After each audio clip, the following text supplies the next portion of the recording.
Hello बच्चों, प्रकाश का परावर्तन तथा अपवर्तन नामक अध्याय चल रहा है, जिसमें आप लोगों ने प्रकाश के परावर्तन के बारे में अध्ययन कर लिया है। आज हम उसी अध्याय में एक दूसरा टॉपिक है प्रकाश का अपवर्तन, उसका चर्चा करेंगे। तो जो हमारी हेडिंग है वो है प्रकाश का अपवर्तन, रिफ्रैक्शन ऑफ लाइट। तो सबसे पहले हम थोड़ा सा आपको प्रकाश के परावर्तन और अपवर्तन में डिफरेंस बताएंगे। तो मान लीजिए कि परावर्तन ये है और ये आपका अपवर्तन है। पहले आप जान लीजिए कि इसमें अंतर क्या है, कि प्रकाश का परावर्तन क्या होता है और अपवर्तन क्या होता है। उसके बाद आपको परिभाषा समझ में आ जाएगी स्पष्ट रूप से।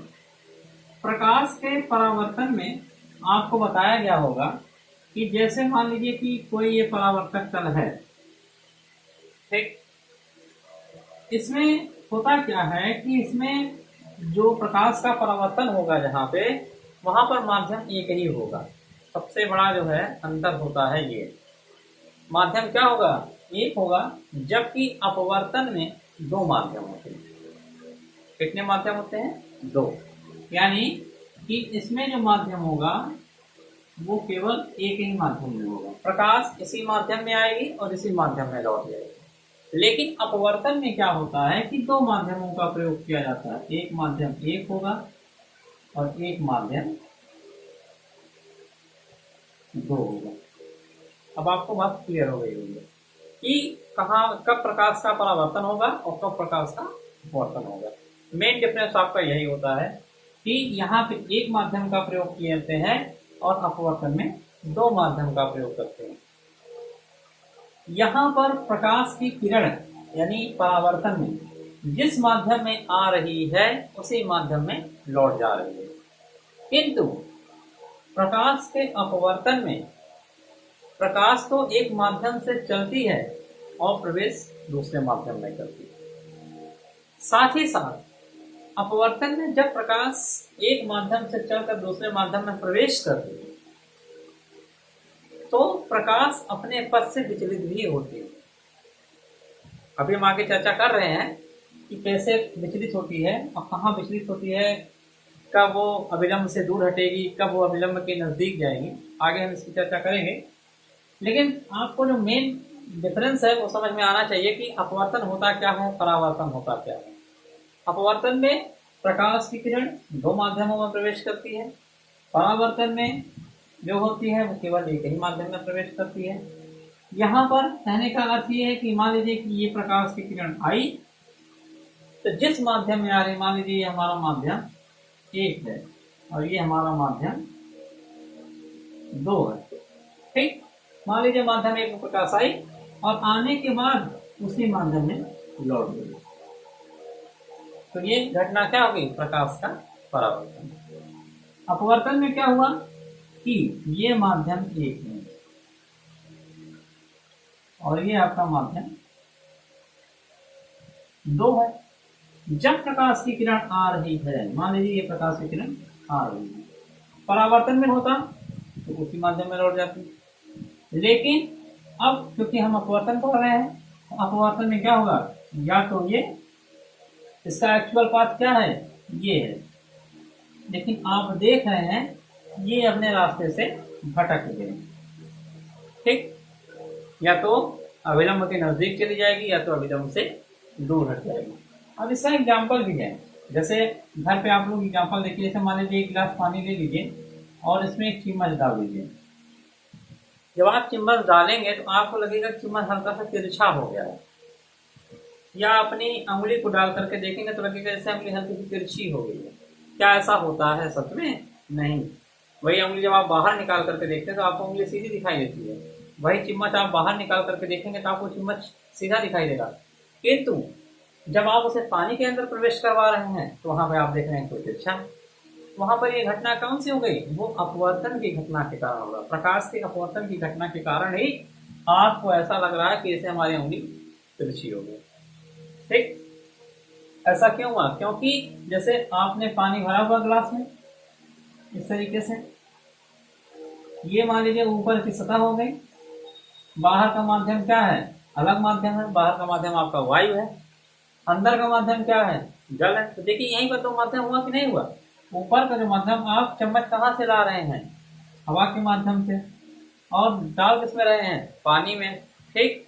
प्रकाश की किरण भी क्या हो रही है? वो हवा से आ रही है। जा कहाँ रही है? पानी में। और अपवर्तन की घटना के अनुसार प्रकाश की किरण क्या होती है? अपने एक्चुअल पाथ से विचलित हो जाती है। तो आप जानते हैं कि हमारे आंखों पर जो प्रतिबिंब बनता है वो प्रकाश की किरण के अनुसार ही बनता है। आगे आपको मानव नेत्र की जब चर्चा की जाएगी तो उसमें आपको बताया जाएगा किस प्रकार से हमारे रेटिना पर प्रतिबिंब का निर्माण होता है।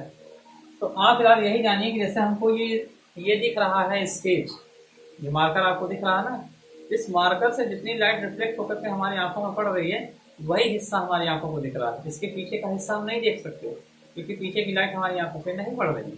इधर की लाइट हमारी आंखों पर पड़ रही है, हमको ये इधर का हिस्सा दिख रहा है। तो सेम कंडीशन वही हुआ ना कि चम्मच का चूंकि अपवर्तन के कारण क्या हो रहा है? प्रकाश विचलित हो रहा है अपने पथ से।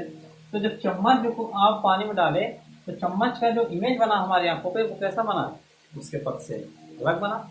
यानी एक्चुअल पाथ चम्मच में आपने ऐसे डाला, लेकिन हो सकता है चम्मच को ऐसा हल्का सा तिरछा दिखाई दे इस साइड, या हल्का सा दिखाई दे, मतलब थोड़ा बहुत आपको डिफरेंस जरूर दिखेगा। वो डिफरेंस किसके कारण हुआ? प्रकाश के अपवर्तन के कारण हुआ। तो अगर हम प्रकाश के अपवर्तन को परिभाषित करें तो कह सकते हैं प्रकाश के अपवर्तन को कि जब किसी समान माध्यम से, ठीक, जब किसी समान माध्यम से कोई प्रकाश की किरण दूसरे माध्यम में यानी दूसरे समान माध्यम में प्रवेश करती है तो प्रवेश करने के पश्चात वो अपने पथ से विचलित हो जाती है। ठीक। अब आपको हमने यहाँ पे परिभाषा लिख दे रहे हैं कि जब प्रकाश की किरण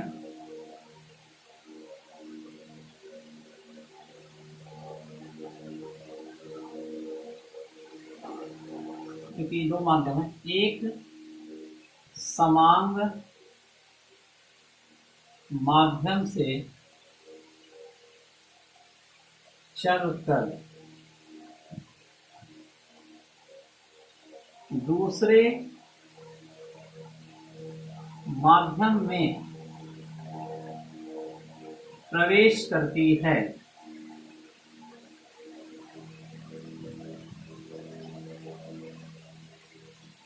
तो इस घटना में प्रकाश की किरण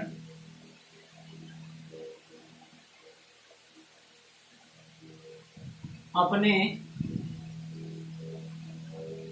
पथ से विचलित हो जाती है।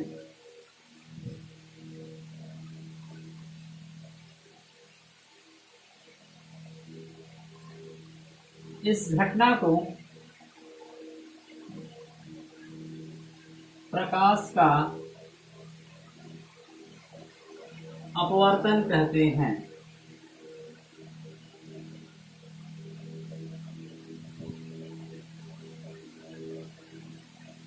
ठीक। अब आपको प्रकाश का अपवर्तन समझ में आ गया होगा कि जब प्रकाश की किरण एक समान माध्यम से चलकर दूसरे माध्यम में प्रवेश करती है तो प्रकाश की किरण अपने माध्यम से अपने पथ से विचलित हो जाती है, जिसे हम लोग प्रकाश का अपवर्तन कहते हैं।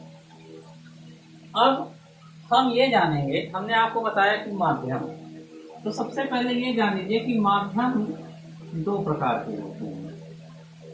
ठीक। सबसे पहला माध्यम हो गया आपका सघन माध्यम, और दूसरा माध्यम क्या हो गया? विरल माध्यम। दो प्रकार के माध्यम आपको जानने हैं कि एक होता है सघन माध्यम और एक होता है विरल माध्यम। सघन माध्यम क्या होता है? अगर हम इसे परिभाषित करें तो क्या कह सकते हैं कि सघन माध्यम किसे कहते हैं? तो आप जानिए कि ऐसा माध्यम जिसमें प्रकाश का वेग कम होता है उसे हम सघन माध्यम कहते हैं। जैसे आपका बालू, बालू में क्या होगा, प्रकाश का जो वेग होगा वो कम होगा। ठीक, बालू प्रकार का सघन माध्यम है। विरल माध्यम क्या होता है, ऐसा माध्यम जिसमें प्रकाश का वेग अधिकतम होता हो, मतलब अधिक होता हो, उसे हम लोग विरल माध्यम कहते हैं। जैसे वायु, हवा, ये क्या है, ये हमारा विरल माध्यम है। तो अगर हम सघन माध्यम और विरल माध्यम को परिभाषित करें तो कह सकते हैं सघन माध्यम में कि ऐसा माध्यम जिसमें प्रकाश का वेग कम होता है। जैसे क्या हो गया आपका, जैसे बालू, ठीक, ये आपका। और विरल माध्यम क्या हो गया, तो विरल माध्यम को आप परिभाषित कर सकते हैं कि ऐसा माध्यम जिसमें प्रकाश का वेग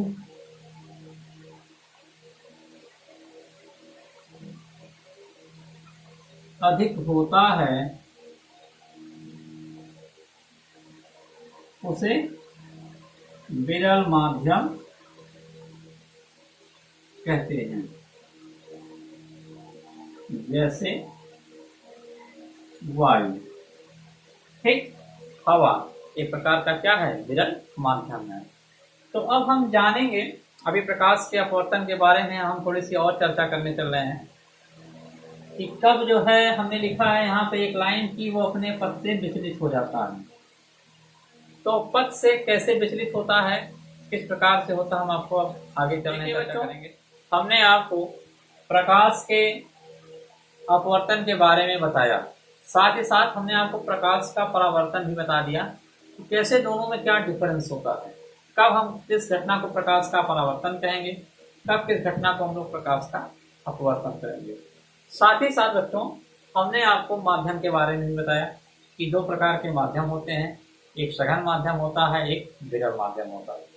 हमने सघन माध्यम को भी परिभाषित किया, विरल माध्यम को भी परिभाषित कर दिया, साथ ही हमने उसके उदाहरण को भी आपको समझा दिया। अब हम प्रकाश के अपवर्तन की घटना को फिगर के माध्यम से समझ लेते हैं कि आखिर ये घटना घटती कैसे है। हमने आपको बताया था अपने परिभाषा में कि पथ से क्या होता है, विचलन होता है, लेकिन कैसे होता है, आइए हम इसको फिगर के माध्यम से समझते हैं। देखिए, ये हमारा फिगर है पूरा। इस फिगर में ये आपका अभिलंब हो गया, ठीक। ये मान लेते हैं कि कोई प्रकाश की किरण आ रही है। हमने माध्यम को सबसे पहले कौन सा रखा हुआ है, सघन माध्यम से विरल माध्यम में मान लेते हैं कि प्रकाश जा रही है। आपाती किरण इधर होगी, यानी आपाती किरण हमारा किधर है, सघन माध्यम में है, यानी प्रकाश की किरण इधर से इंटर कर रहेगी। तो सघन माध्यम से विरल माध्यम हमारा में क्या हो रहा है, प्रकाश प्रवेश कर रही है। तो अब देखिए कि ये जो आपाती किरण है, जब ये तो आपका एक माध्यम हो गया, अब जब दूसरे माध्यम में प्रवेश कर रही है तो अपने पथ से क्या कर रही है, विचलित कर रही है। कैसे, जैसे ये जो आपाती किरण है, इसका जो एक्चुअल पाथ होना चाहिए वो ये होना चाहिए, जो आपको डैश डैश लाइन से शो किया गया, ये वाला पथ देख रहे हैं ना, यही पथ आपका क्या है, इसका एक्चुअल पाथ है ये, यानी प्रकाश की किरण ऐसे आए और ऐसे निकल जाए।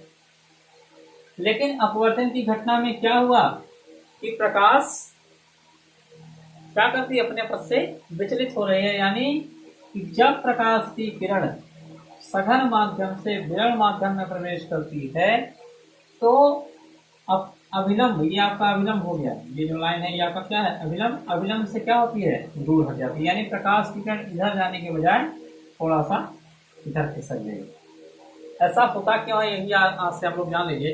एक्चुअली जो प्रकाश का जो वेग होता है, अपवर्तन में केवल दिशा ही नहीं बदलती है, साथ साथ प्रकाश का वेग भी बदलता है। यानी अगर हम एक लाइन में इसे परिभाषित करें तो ये कह सकते हैं कि जब प्रकाश एक माध्यम से दूसरे माध्यम में प्रवेश करता है, ठीक, तो उसकी दिशा भी बदल जाती है और उसका वेग भी बदल जाता है। यानी इन समरी अगर हम इसे कहना चाहें तो ये स्पष्ट रूप से कह सकते हैं कि प्रकाश का जो वेग होता है वो अलग अलग माध्यमों में अलग अलग होता है।